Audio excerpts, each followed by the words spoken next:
तेवढंच योगदान है। इस सभागृह में उपस्थित हर एक व्यक्ति का इस कार्यक्रम को आयोजित करने में, सफल बनाने में उतना ही योगदान है। ममता चैरिटेबल ट्रस्ट नालासोपारा, इनका कार्य और इनका सामाजिक क्षेत्र में योगदान, इसकी जानकारी हमें कुछ ही समय में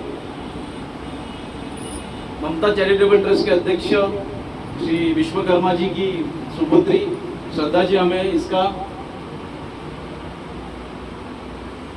नॉलेज देगी, ज्ञान देगी, जानकारी देगी। धन्यवाद सर। मी रजनी चॅरिटेबल ट्रस्टचे सर्वेसर्वा श्री प्रकाशभाई गडा यांना मंचावर येण्याची कृपा करतो। त्यांनी प्रथम सरस्वती मातेच्या प्रतिमेला पुष्प अर्पण करावं आणि त्यांनी मंचावर दुपारी साहेबांच्या बाजूला स्थानापन्न व्हावं।